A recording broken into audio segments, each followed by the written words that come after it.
নমস্কার, আমি ডক্টর বোধিসত্ত্ব খান চলে এসেছি সহজ শেয়ার বাজারের আরেকটি নতুন এপিসোড নিয়ে। প্রিয় বন্ধুরা, আশা করি সবাই ভালো আছেন এবং সুস্থ আছেন।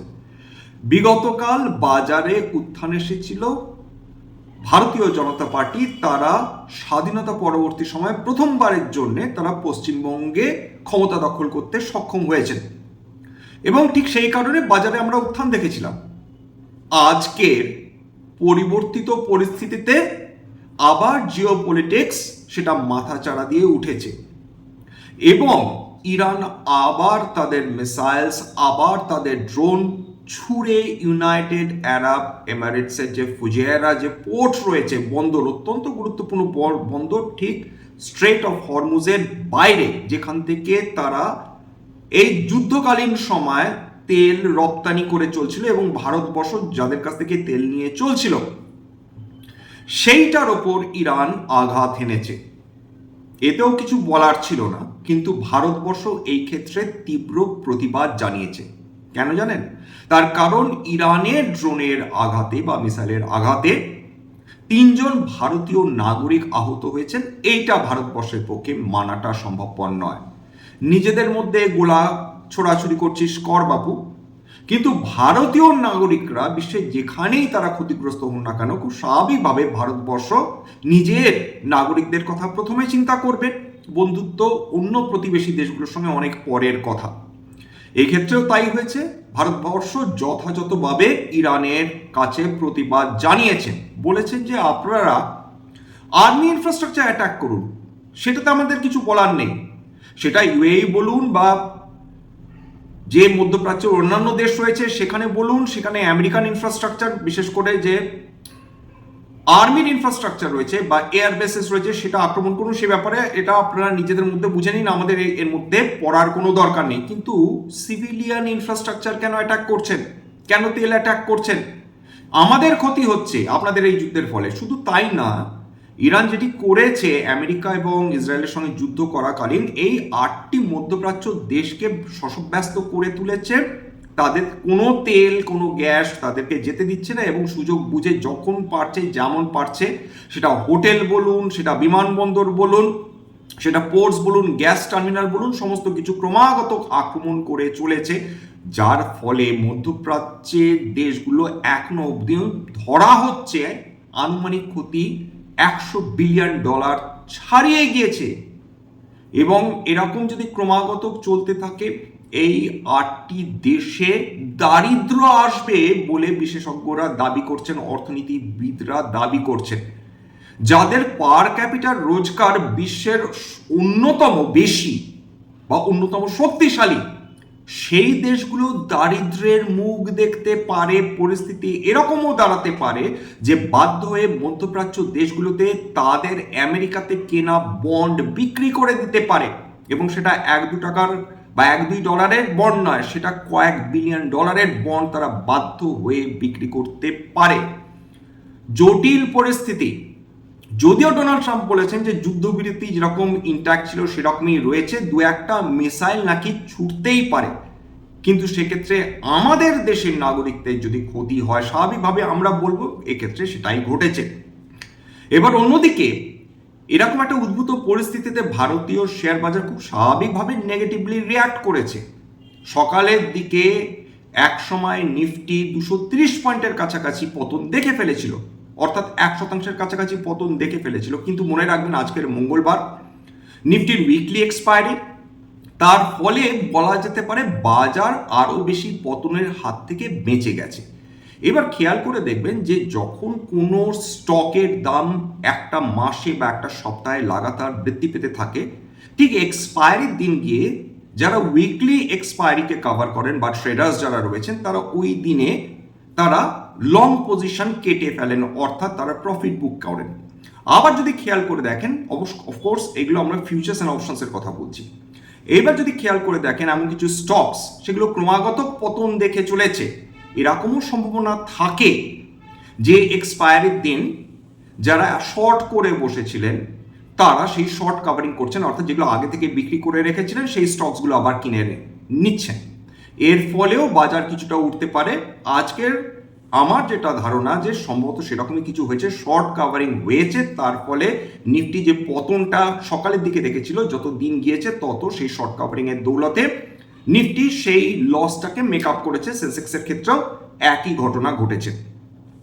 আরেকটাও চিন্তা করার মতন ঘটনা ঘটছে, সেটা হচ্ছে এই খবরটা আমি মানি কন্ট্রোল থেকে নিয়েছি, যে কগনিজেন্ট বিশ্বের অন্যতম সেরা ইনফরমেশন টেকনোলজি কোম্পানি, মানি কন্ট্রোলের রিপোর্ট অনুযায়ী তারা গোটা বিশ্বজুড়ে 12 থেকে 15,000 চাকরি তারা বাদ দিতে পারে।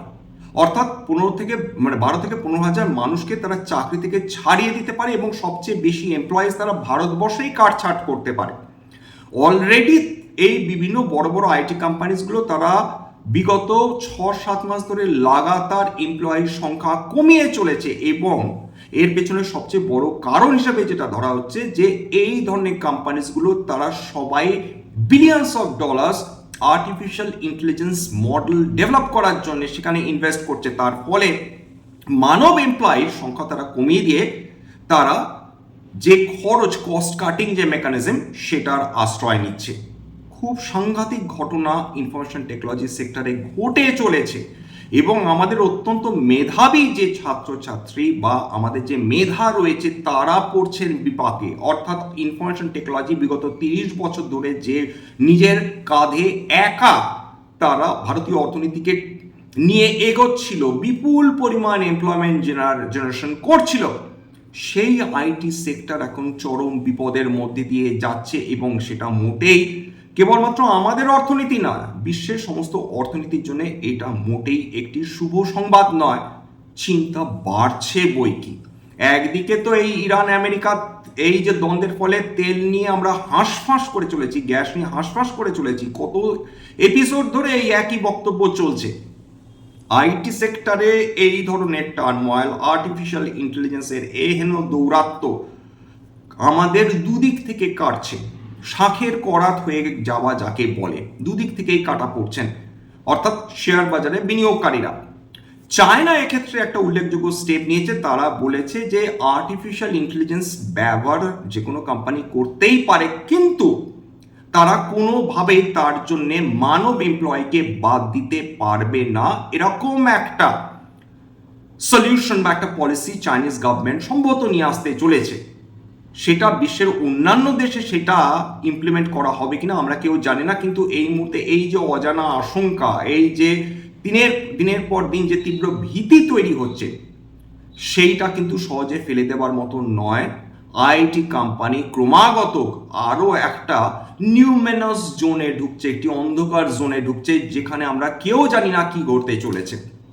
এইবার এমন একটা ঘটনা ঘটতে পারে, ঘটবে এমন কোনো কারণ নেই, যে আমেরিকাতে যে ফেডারেল ব্যাংক রয়েছে তাদের ভূতপূর্ব চেয়ারম্যান ছিলেন জেরম পাওয়েল, তিনি বিদায় নিয়েছেন, এবং মে মাসে অলরেডি কেভিন ওয়াটস তিনি নমিনি সিলেক্টেড হয়েছেন তাদের প্রেসিডেন্ট, আমেরিকান প্রেসিডেন্ট ডোনাল্ড ট্রাম্পের দ্বারা, যিনি জেরম পাওয়েলকে রিপ্লেস করবেন।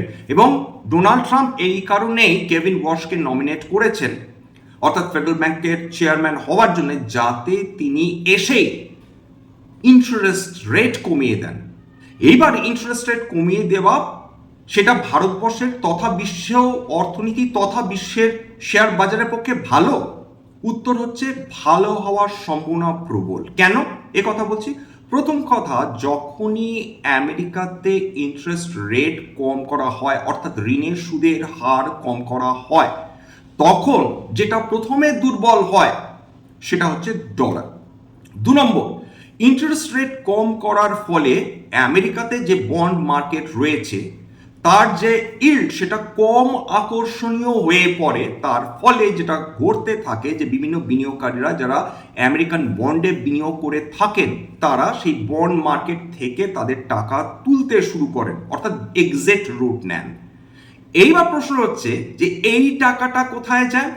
এই টাকাটা যায় কমোডিটি মার্কেটসে, অর্থাৎ সোনা কেনার ক্ষেত্রে, রূপো কেনার ক্ষেত্রে, এবং এই টাকাটা যায় ক্রিপ্টোকারেন্সি মার্কেটে।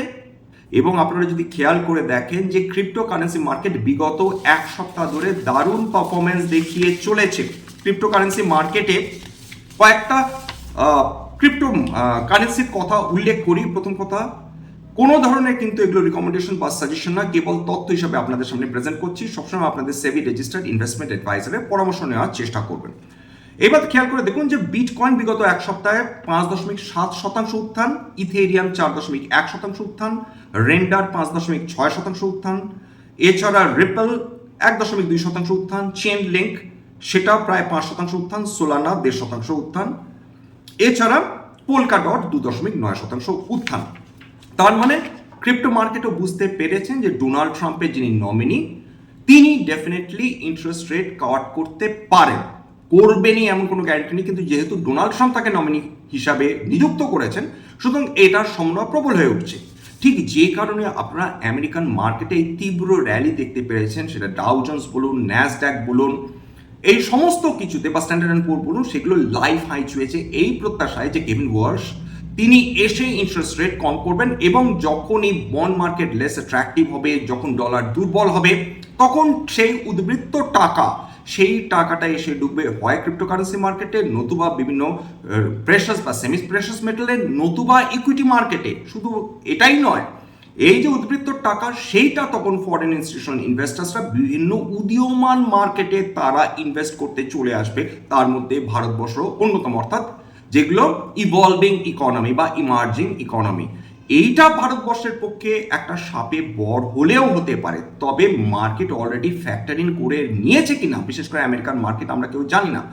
এবং দুটো ক্ষেত্রে মার্কেট বিগড়ে যেতে পারে। যদি মার্কেট বুঝতে পারে যে এটা আন্ডার প্রেশার করা হচ্ছে, অর্থাৎ ইন্টারেস্ট রেট, তাহলে মার্কেটের মেজাজ বিগড়ে যাবে। যদি দেখা যায় যে মার্কেটে ইন্টারেস্ট রেট কম করা হলো এবং ইনফ্লেশন মাথাচাড়া দিয়ে আবার বৃদ্ধি পেল আমেরিকাতে, সেক্ষেত্রে মার্কেটের মেজাজ বিগড়ে যেতে পারে। কেবলমাত্র ইন্টারেস্ট রেট তখনই কাট করলে ভালো হতে পারে যদি দেখা যায় ইন্টারেস্ট রেট কাট করার পরেও ইনফ্লেশন কন্ট্রোলে রয়েছে।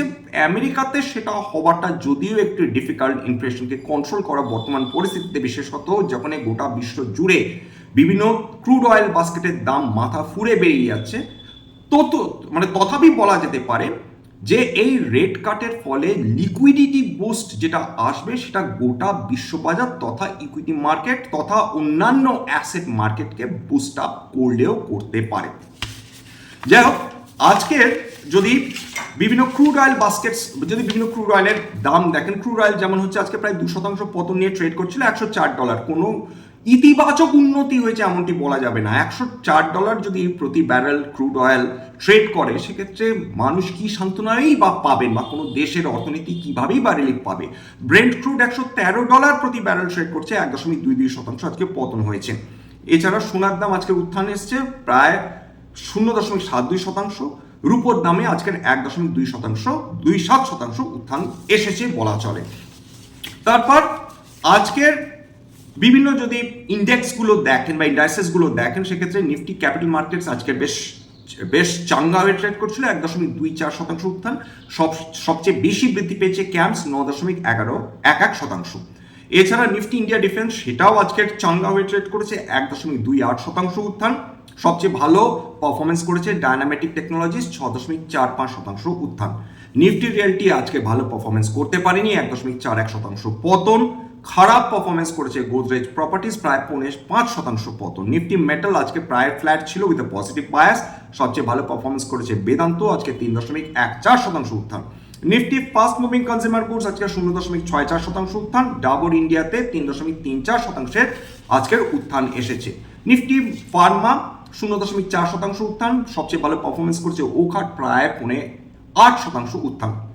নিফটি আইটি ফ্ল্যাট ছিল এবং এলটি মাইন্ডট্রি আজকে প্রায় 2.29% উত্থান নিয়ে ট্রেড করছিল। নিফটি অটো ভালো পারফরমেন্স করেছে থ্যাঙ্কস টু মাহিন্দ্রা অ্যান্ড মাহিন্দ্রাতে 3.36% উত্থান। নিফটি অটো প্রায় 0.63% উত্থান নিয়ে ট্রেড করছিল। যাক, এবার আজকে যে কোম্পানিগুলো 52 সপ্তাহের উচ্চতা ছুঁয়েছে, অর্থাৎ এক বছরের মধ্যে সবচেয়ে বেশি দামে ট্রেড করছে, তার মধ্যে রয়েছে ক্রেডিট অ্যাক্সেস গ্রামীণ, এছাড়া Syrma SGS, Finolex cables, Schneider infra, Adani green energy, Nestle, Adani power, RR Cables, Shipping Corporation of India, Aether Energy, BSC Limited, Laurus Labs, Acutus Chemicals, Adani Ports প্রভৃতি। অর্থাৎ আদানির তিনটে গুরুত্বপূর্ণ কোম্পানি আজকে কিন্তু 52 সপ্তাহে উচ্চতাতে ট্রেড করছিল। টাকা আজকে সামান্য একটু শক্তিশালী হয়েছে ডলারের তুলনায়। লাস্ট ট্রেড করছিল 95.18 প্রতি ডলার, এবং ডলার ইন্ডেক্সও আজকে চাঙ্গা ছিল 98.53। যাই হোক, এখানে শেষ করব। আশা করি এই এপিসোড আপনাদের ভালো লাগলো। স্ট্যান্ডার্ড ডিসক্লোজার যে কোম্পানিগুলো নিয়ে আলোচনা করলাম, হতে পারে তার মধ্যে কয়েকটা কোম্পানিতে আমার বা আমার পরিবারের বিনিয়োগ থাকলেও থাকতে পারে। ভবিষ্যতে যদি নতুন করে কিনি বা বিক্রি করে আগামী বিজ্ঞপ্তি দিয়ে কিনতে বা বিক্রি করতে পারবো না। স্ট্যান্ডার্ড ডিসক্লেমার, এটা কেবলমাত্র একটা এডুকেশন চ্যানেল। বাঙালি বিনিয়োগকারীদের ইনভেস্টার অ্যাওয়ারনেস বৃদ্ধির জন্য এখানে কোনো ধরনের কোনো শেয়ারের buy sell recommendation, suggestion, advice এমনকি ইনফ্লুয়েন্স করার প্রচেষ্টা নেই। আমার কথা শুনে যদি কোনো শেয়ার বা কোনো অ্যাসেটে বাই সেল সিদ্ধান্ত নেন, ক্ষতির মুখোমুখি হতে পারেন। সুতরাং সবসময় একজন সেবি রেজিস্টার্ড ইনভেস্টমেন্ট অ্যাডভাইসারের পরামর্শ নেওয়ার চেষ্টা করবেন বা নিজে ডিউ ডিলিজেন্স করবেন, সেক্ষেত্রে আপনারা উপকৃত হলেও হতে পারেন। সবার শেষে যেটা বলি, যদি এই ধরনের এপিসোড আপনাদের ভালো লাগে, প্লিজ একটা লাইক দেবেন, প্লিজ সাবস্ক্রাইব করবেন, এবং যদি সত্যি মনে হয় আমার বাঙালি ভাই বোনদের জীবনে একটুখানি ভ্যালু অ্যাড করতে পেরেছি, প্লিজ নিজের গ্রুপে শেয়ার করে দেওয়ার চেষ্টা করবেন। আজকের জন্য নমস্কার।